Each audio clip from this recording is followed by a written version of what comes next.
Bom dia, 27 de março, dia do aniversário da minha irmã biológica, Elza Amélia. Eu queria dizer que te amo. Se eu pudesse fazer desaparecer tudo que você sofreu dentro de um preventório, com certeza eu faria. Mas o tempo passou, a gente só se conheceu em 2010, mas o meu amor por você é incondicional. Parabéns, minha irmã, tudo de bom para você. Gente, como é que vocês se identificam quando vocês vão conversar com alguém? A gente não se identifica pelo nome da gente? Prazer, tal. Então vamos começar a nos identificar na causa como pessoa e não como coitadinho. Por que isso? Porque a nossa identidade enquanto pessoa vai nos ajudar na questão da reparação. Não adianta a gente querer passar uma ideia de automutilação, de autossabotagem conosco mesmo, nos colocando num canto que tentaram nos colocar a vida inteira, para que a gente sumisse da sociedade, para que a gente desaparecesse da sociedade. Toda semana, para não dizer todo dia, porque daí eu vou até exagerar, porque não é todo dia que eu atendo, mas toda semana eu atendo alguém que não conhece a questão da hanseníase.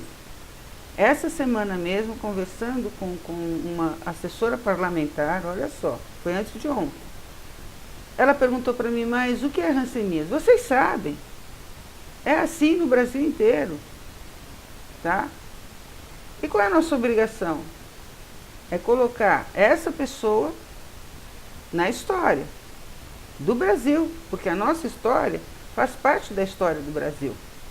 A nossa segregação faz parte da história do Brasil e ela nunca pode ser esquecida, porque o dia que a gente enterrar, como eles querem, colocar uma pá de cal em cima da história, aí então não valeu a pena a gente ter resistido à separação, ao preventório, e não vai valer a pena os nossos pais terem acreditado no amor dentro de uma situação de colônia e mesmo assim desejarem ter filhos, porque era direito deles terem.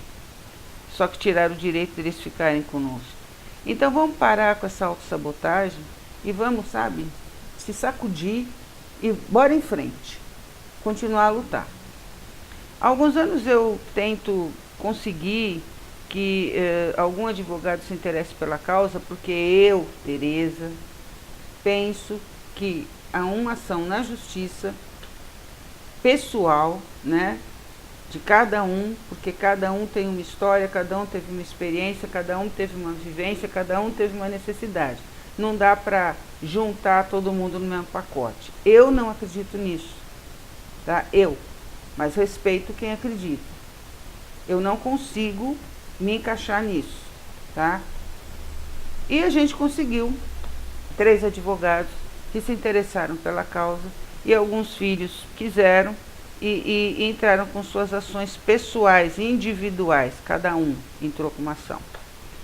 E graças a Deus agora em fevereiro a gente teve a grata satisfação de ver uma ação sendo julgada favorável à indenização.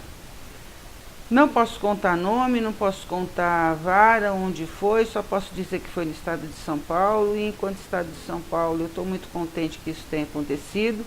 O valor não foi uma beleza, mas a pessoa que ganhou disse que estava satisfeita com aquilo e a gente tem que respeitar. Se não tivesse satisfeita com aquilo, os advogados iriam recorrer, como aconteceu com uma ação em Curitiba, que a pessoa não aceitou o valor e essa ação continua porque eles recorreram.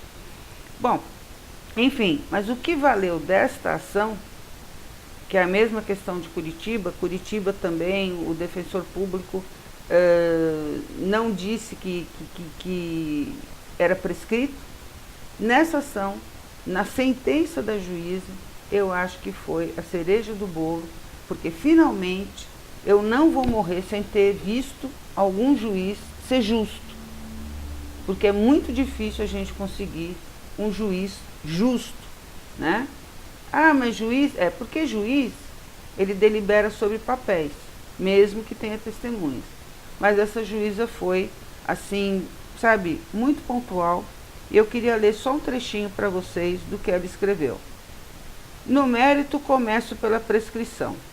A União defende genericamente a ocorrência de prescrição e a parte autora defende a imprescritibilidade da ação para buscar indenização por danos morais em razão de violação de direitos humanos.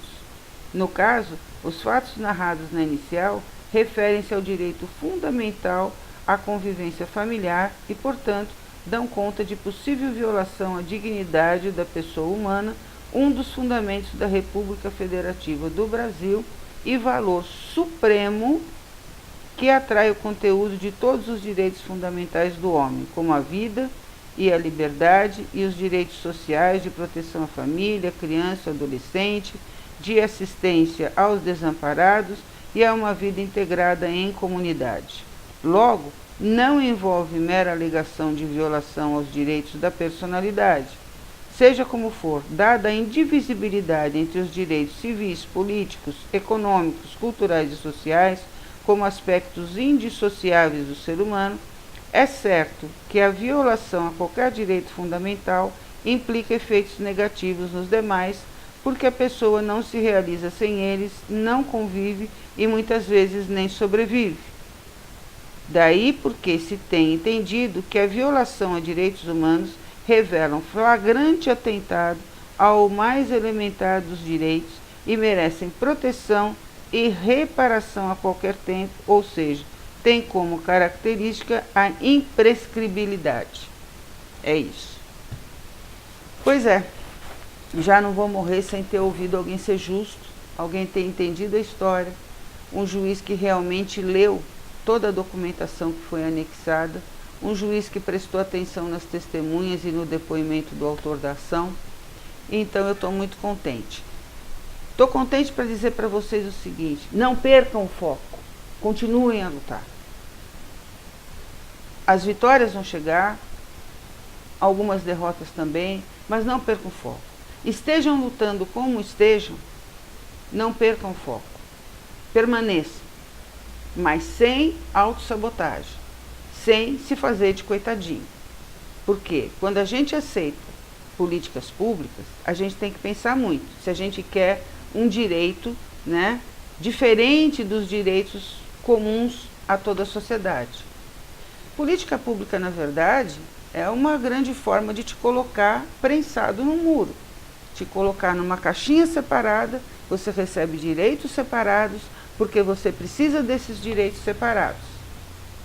E aí? Você não vive como uma pessoa normal. Esse é o meu pensamento. Política pública, ela é muito boa para que o sistema continue a oprimir aquele que quer falar. E nós vamos continuar a falar. Eu, pessoalmente, vou continuar a falar. Tá? Por quê? Porque a gente precisa contar para todo mundo o que aconteceu.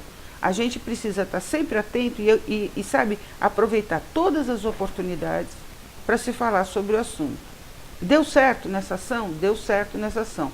Outras estão vindo por aí, outras audiências estão vindo por aí, e pode ser que elas não deem certo. Mas a gente está tentando, e a gente está focado.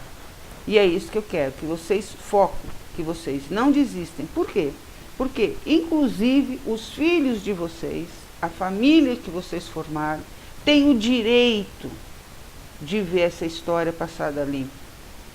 Muitos netos de vocês não conheceram os avós, não conheceram os tios. É como eu, tenho um monte de sobrinho e sobrinho neto e sobrinho bisneto já, que eu não conhecia. Tenho sobrinho até hoje que eu ainda não conheço. Por quê? Porque são muitos. Eu vou conhecendo no decorrer. Mas eu não perdi o foco.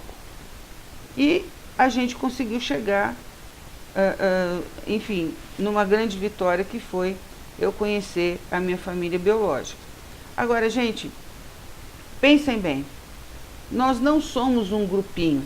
Nós não somos uma minoria. Nós somos individualmente cidadãos brasileiros, normais.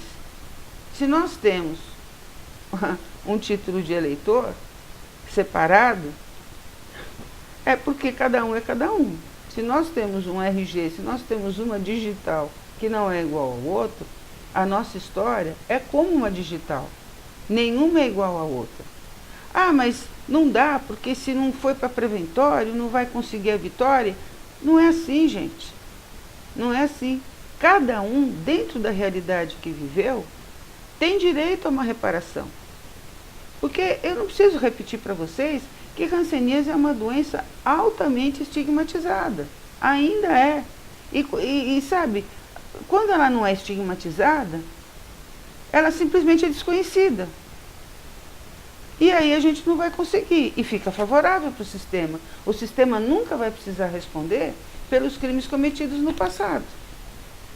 Gente, fiquem com Deus. Eu espero que no próximo vídeo a gente vai falar de alguns projetos, a gente vai falar de algumas outras coisas que estão acontecendo. Queria que você desse seu like, queria que você se inscrevesse, queria que você, sabe, repercutisse a vontade de viver, o foco e participasse ativamente. Quando você, dentro de você, consegue entender o seu valor pessoal, uno, né? Você consegue ir para o coletivo.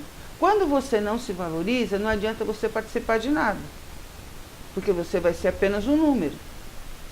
E não é esse o objetivo.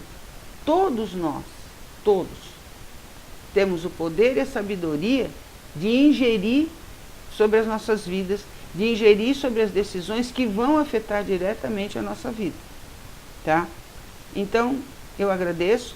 Continuem a ter uma sequência de semana produtiva, com prosperidade, com saúde, e aguardo vocês no próximo vídeo. Abraço.